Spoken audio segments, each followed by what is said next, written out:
To see only the issue because I don't want to ज़्यादा मसला मसाला ना हो जाए. तो मेरे को बताओ इशू कौन से टाइम स्टैम्प पे है इस वीडियो में. भाई पागल है क्या? 50 मिनट की वीडियो फुल थोड़ी देखूंगा यार नवनीत.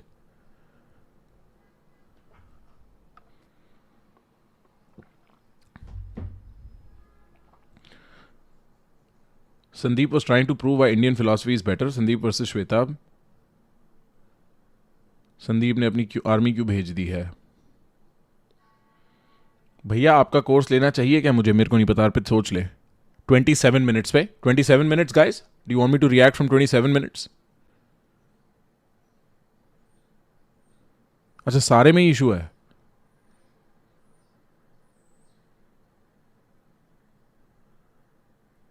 पूरा यार मतलब मेरे को भाई 2x पे भाई नवजोत तू बता. नवजोत तू मेरा भाई है. नवजोत तू बता. भाई या बहन मैं कह नहीं सकता, मेरे पता नहीं. Navjot sorry. Sent you a mail Prakhar. I'd be indebted if you could take a look at it after the stream.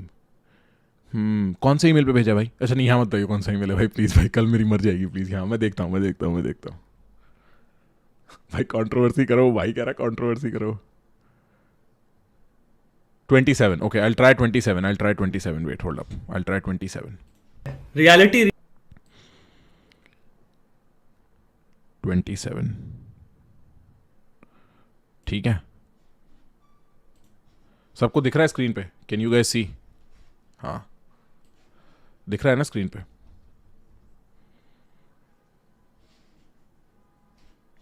लेकिन even though Aryan theory of true नहीं है. 1432 है कि क्या है? बताओ यार जल्दी बताओ. मैं 27 से स्टार्ट कर रहा हूं. हाँ अबे न्यूज बॉय तो मैंने देख लिया. मेरे को फंडामेंटल तो पता है. आर्ग्यूमेंट्स क्या है? आर्ग्यूमेंट्स नहीं पता भाई. आर्ग्यूमेंट्स देखने हैं मेरे को. हाँ श्वेता आपको बुला लेंगे. शाबाश. मनीष भाई इन द चैट. क्या बात कर रहे हो mister Manish? How are you mister Manish? Wow mister Manish I can't see you. 1432. Okay let's start with 1432. 1432 पे स्टार्ट कर रहे हैं.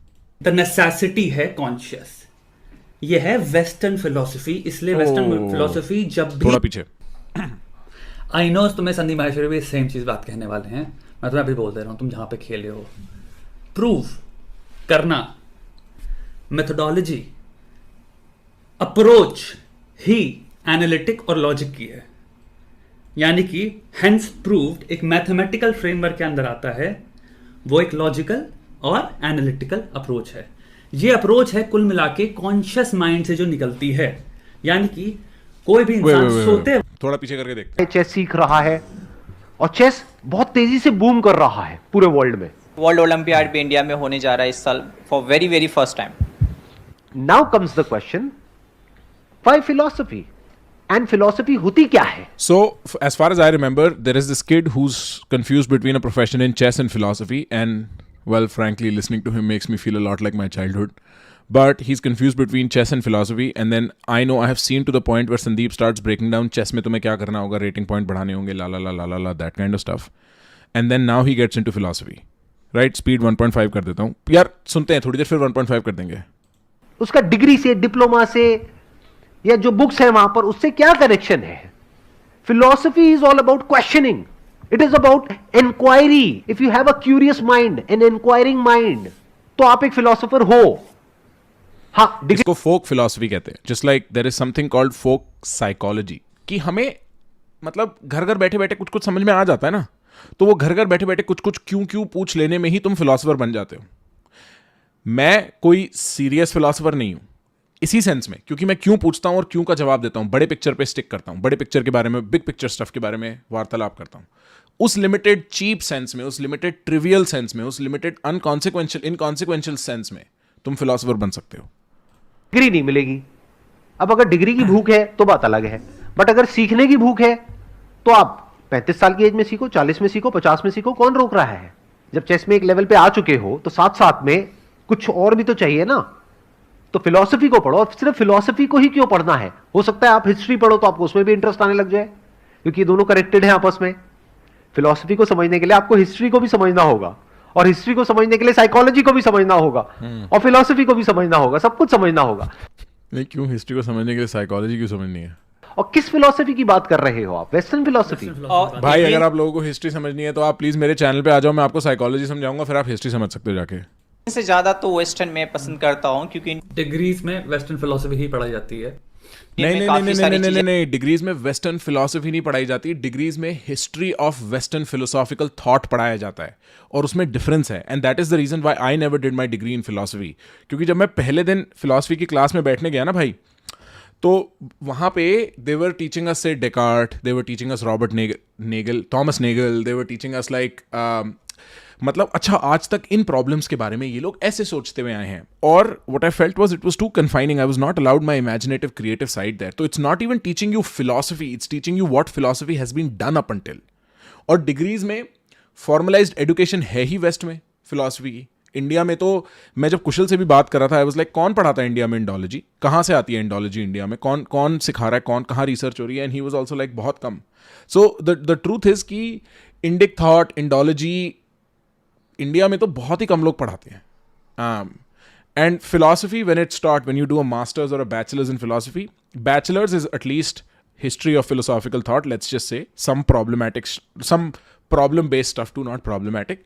And then in masters and PhD you take a narrower set of philosophers and then go ham at it, like you go fucking wild at it. I used to know a guy San Diego में, I slept at his place for a few days, और उसके घर में सिर्फ Spinoza की books थी। He was just doing, I think, ethical moral philosophy of Spinoza पे PhD. And I think it's so dumb. Like, I would never do it. It's so boring. I would just, like, Sandeep's right. Read the books, move on, bro. There is so much to learn. ऐसी भी है जो illogical लगती है। अब उसको prove करना एक अलग केस है, लेकिन यहीं पे तुम खेल गए। आई नो तुम्हें संदीप माहेश्वरी भी सेम चीज बात कहने वाले हैं, मैं तुम्हें अभी बोल दे रहा हूं, तुम जहां पे खेले हो प्रूव करना, मेथोडोलॉजी, अप्रोच ही एनालिटिक और लॉजिक की है। यानी कि हेंस प्रूव्ड एक मैथमेटिकल फ्रेमवर्क के अंदर आता है, वो एक लॉजिकल और एनालिटिकल अप्रोच है। ये अप्रोच है कुल मिला के कॉन्शियस माइंड से जो निकलती है। यानी कि कोई भी इंसान सोते वक्त कुछ प्रूव नहीं कर सकता। तुम सो रहे होते हो, तुम्हारा दिमाग नहीं, ऐसा नहीं है। डिकार्ट, आई थिंक डिकार्ट की मेडिटेशन इज समथिंग सिमिलर ना, that he is assuming the unconscious is point पे. But anyway, let's go on. I have something to say about this. Unconscious है। जब तुम जगे होते हो और जब तुम कॉन्शियसली सोचते हो, तब चीजें आती हैं जिसको साइकोलॉजी में ये बात कह रहे हैं, schemas, heuristics, frameworks, biases, stereotypes. And इनके नॉलेज के अंदर, यानी हम चाहे कितनी क्रिटिकल थिंकिंग लगा लें, हम फिर उसमें मैथमेटिकल रीजनिंग लगा लें, तब जाके हम चीजों को प्रूव कर पाते हैं। कॉन्शियस फ्रेमवर्क, द नेसेसिटी है कॉन्शियस। यह है वेस्टर्न फिलॉसफी। इसलिए वेस्टर्न फिलॉसफी जब भी सोचती है, वो सोचती ही है प्रूफ, एनालाइज, लॉजिकली चीजें समझ में आए, फ्रेमवर्क में बैठे हैं। This is the limitation and the enclosures in which western philosophy starts and ends. Eastern philosophy का पहला, इंडियन फिलॉसफी का टेनेट है, सोचना बंद करो। That's what meditation is. Okay, so I think what Shweta is trying to get at here is kind of accurate. I don't think the language is exactly accurate to describe what he's trying to, and he's making a very simplified broad stroke attempt, so I don't blame the guy for this. But I think जब वो analytical, logical, hence proved, mathematical और ये वाले words use कर रहा है ना, what he's essentially talking about is the transmutation of philosophy into science. Because a lot of philosophy does not aim to prove anything. West, East, either way. A lot of philosophy aims to posit. And posit, जो postulations होते हैं कि मेरा argument का extension, inference, deduction ये है, वो necessarily prove नहीं होते। तुम कई बार एक लेवल पे सिर्फ एक लॉजिकल स्पेक्यूलेशन भी कर रहे होते हो कि मैं अगर लॉजिक को फॉलो करूं तो स्पेक्यूलेशन ये बैठती है मेरी। He is not wrong in the sense that western philosophy requires the application of logic a lot more, but then you are, it's the same Western philosophy where, you know, aesthetics are being spoken of, where pretty much logic doesn't apply, where, say, for instance, sociology came out of, where pretty much proving is not that necessary. So Western philosophy in general is a little broader than what Shwetab is saying, even though he's not entirely wrong. And it's not that Eastern philosophy ka pehla tenet, again, taking him literally, eastern philosophy का पहला tenet is not meditation and that's not where it ends कि तुम सोचना बंद करो. I think one of the ways in which you can sort of begin to distinguish, because ये ना दो ट्रेनें हैं जो अलग अलग टाइम पे अलग अलग स्टेशन से चालू हुई हैं, इनका कोई कंपैरिजन एज सच बहुत सीधा कंपैरिजन है नहीं लाइफ में. बट वेस्टर्न ईस्टर्न फिलोसफी में जो एक चीज एडिशन हो जाती है over western philosophy, let's just say, is the Cartesian problem. किस किस को पता है डिकार्ट कौन है? Descartes is the beginning of the enlightenment period, जहां से logic became primary, God became secondary, जिसका एक माइलस्टोन है Nietzsche saying God is dead because the Cartesian dream has been realised. Descartes started asking who I am, who I am, who I am, who I am. अपनी उसकी एक proper meditations 8-10 meditations है, उसमें ही arrives at the point I think therefore I am. And a simple contrast between Eastern and Western philosophy is the difference between Descartes saying I think therefore I am and Buddha saying I am therefore I think. और बुद्धा या हिंदू जो भी तुम ऋषि मुनि लगा लो, that is the simplest difference. So the Indian school begins with the experience first and then logic. And the Western school is often, I would say, programmed to approach logic first and then interpret experience with logic. That is the kind of sort of difference between Western and Eastern thought, even though this is not definite. What is very clear is that the Eastern thought incorporates the meaning, the texture of experience. कि भाड़ में गया क्या है ये, feel करके देखो कैसा है ये. और वो फीलिंग सिर्फ इमोशन वाली फीलिंग नहीं है. और मेडिटेशन का पर्पस एग्जैक्टली वही है कि तुम लॉजिकल माइंड से एक स्टेप पीछे लेके देख सको, एक और पूरी लेयर है एक्सपीरियंस की यहां पे. That is sort of kind of the difference between the Eastern and the Western thought. And what Shweta was saying, that it has to stick within a framework, that is the formalization of philosophy into science and mathematics and physics and so on and so forth. Does that make sense, guys? Now, what this experience is, I recommend highly you go find out for yourself, spend 10 days in silence in a Vipassana retreat. I'm going to do it sometime soon. My team is going to do it sometime soon. My friends do it all the time. It's like you will know exactly what it means to have a texture of experience. Otherwise, these sort of words, they don't fit anywhere in your mind. The difference is Descartes saying, I think, therefore I am, and Buddha saying, I am, therefore I think. और उसमें I भी, the I is questionable in Buddha and like Tao and the Hindu thought. What is the I is a question mark in itself too then.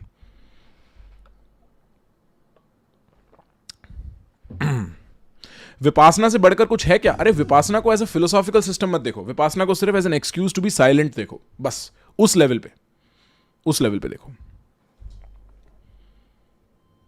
ये बात समझ में आई?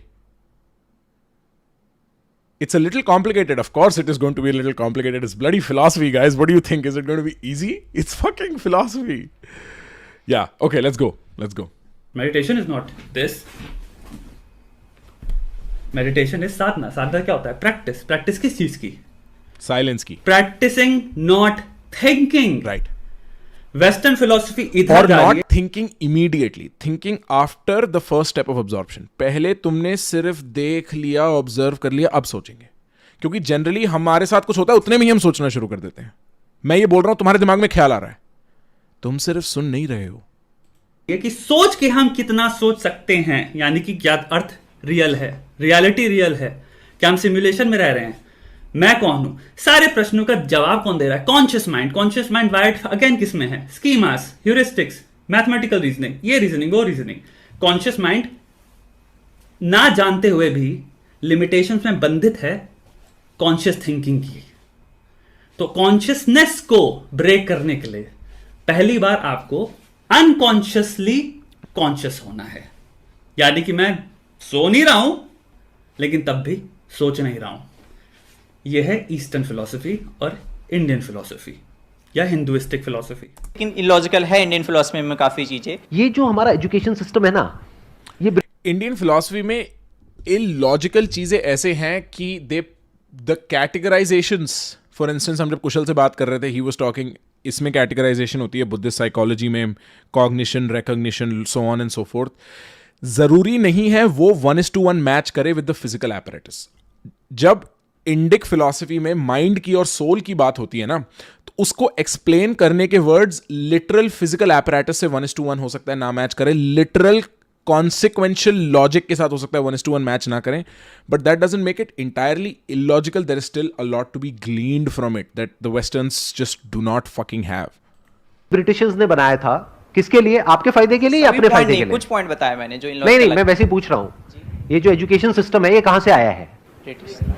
Britishers ने introduce किया था ना इंडिया में अपने फायदे के लिए, क्योंकि उनको चाहिए था रोबोट्स, ऐसे लोग जो यस सर बोले और अपना काम करें, क्वेश्चंस ना पूछे. तो ये जो वेस्टर्न फिलॉसफी की आप बात कर रहे हो, अरे वो सब सुपरफिशियल है.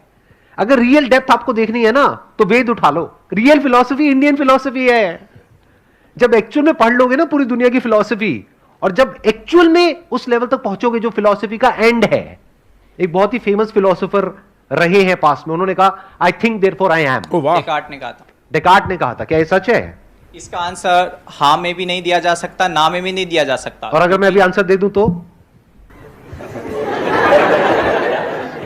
अगर अभी हम डिबेट करें और मैं प्रूव कर दूं और यहां पर सारे लोग कहें कि there is no point of questioning left now, it can't be questioned, I will rule it out right now in the next 5 minutes and you will not have any counter argument, तो क्या कहोगे? कहां गई आपकी college की सारी education, और कहां गए आपके ये वेस्टर्न फिलोसोफर्स? अब आपको दिखाता हूं इंडियन फिलोसफी की ताकत. Well, if the issue from this point is Shwetab getting a little like priced out about Sandeep going ham at Western philosophers, I don't entirely blame him because बहुत ही like it's a very hand wavy dismissal. Oh, Western philosophy is all superficial. You live in a democracy, sir. Descartes ने कहा था, Descartes ने भी questioning को ही importance दिया था. उन्होंने बताया था कि आप हर चीज को क्वेश्चन. अरे घोंचू था वो, किसकी बात कर रहे हो सर? डेकार्ट को I am not System of skepticism in Western philosophy. Oh, लगता है मेरा इंटरनेट गया. वापस आ रहा है. Sorry. Descartes formalized the idea of पूछ के तो देखो ये असली है भी कि नहीं for Western philosophy as a whole somewhere in the 17th century, 18th century, something like that. तो हो सकता है वो घोंचू हो, बट वो टाइम के साथ था ना भाई. मतलब वो था भी तो 500-600 साल पहले. अब जो उसके कहने से बात ऑब्वियस लगती है, वो तब बात ऑब्वियस नहीं थी. कहने को तो ऐसी इतनी सारी बातें हैं, जैसे do unto others what you must, like जो तुम दूसरों के साथ वही करो जो तुम अपने साथ चाहते हो.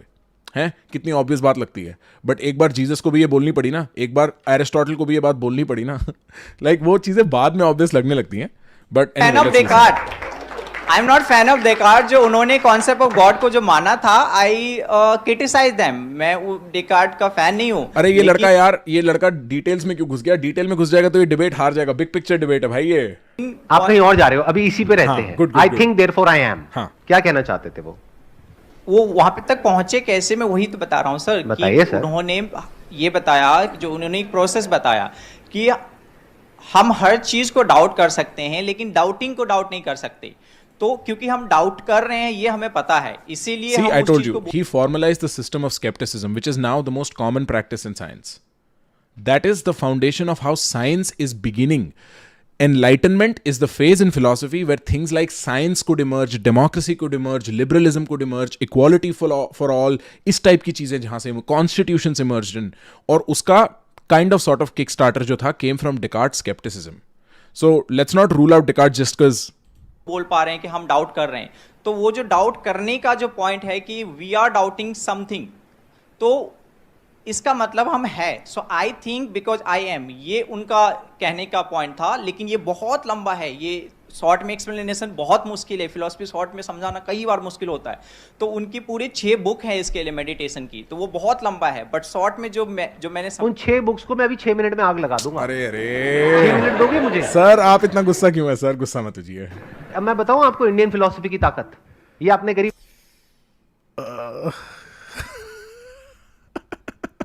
सोच रहा है साला.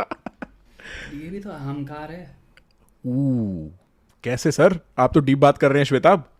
चलो उसको खत्म होने दो. बात वेस्टर्न फिलोसफी की, आपने 6 बुक्स पढ़ी उसकी. भाई guys, you are right. This is the reaction multiverse. Prakhar reacting to Shwetab, reacting to Sandeep, reacting to another guy. जा करके लिख के आ गए. That is okay. अब देखते हैं इंडियन फिलोसफी क्या कहती है. ये पॉइंट बकवास है. I think therefore I am. इसके पीछे चाहे 6 बुक्स है चाहे 6000 बुक्स है. कहती है ये पॉइंट बकवास है. I think therefore I am. इसके पीछे चाहे 6 बुक्स है चाहे 6000 बुक्स है. वो लोग जो वेस्टर्न फिलोसोफर्स हैं वो थिंकिंग में जाकर के अटक जाते हैं. वेस्टर्न वर्ल्ड पूरा थिंकिंग में जाकर के अटक जाता है। जो इंडियन फिलॉसफी है, यानी कि जो वेद है, उपनिषद है, वो थिंकिंग को इतना इंपॉर्टेंस नहीं देते हैं। जो मैं कह रहा था, thinking is just a part of existence.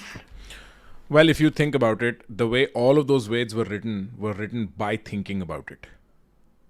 So, ये जो ट्रिवियलिटी है ना थिंकिंग की, हिंदुइज्म और इंडिक फेथ्स के साथ एसोसिएटेड, कि ये लोग कहते हैं सोचो मत, ऐसा नहीं है। ये कहते हैं सोचने के अलावा भी कुछ है, which is a revelation to the western mind, कि ओ फक, सोचने के अलावा भी एक जीवन है, wow. But in some sense, but it does not say don't think, it does not say ये सिर्फ एक पार्ट है लाइफ का, फिर भी वो एक बहुत मेजर पार्ट है। वरना कौन लिख रहा है ये, और कौन कॉन्शियसली कह रहा है अच्छा ठीक है वानप्रस्थ कर लेना चाहिए, अब गृहस्थी में घुस जाना चाहिए, अब मेरे को ये करना चाहिए, मेरे को वो करना चाहिए। Thinking is alive, and in fact asking someone to not think is a dangerous proposition, even if for the best. Because like Osho, this is a criticism I have of Osho, even though Osho is like la la la la la la, he will be like कभी कभी सिर्फ गुरु की बात सुनाना, I'm like dangerous, क्योंकि गुरु चूतिया हो सकता है।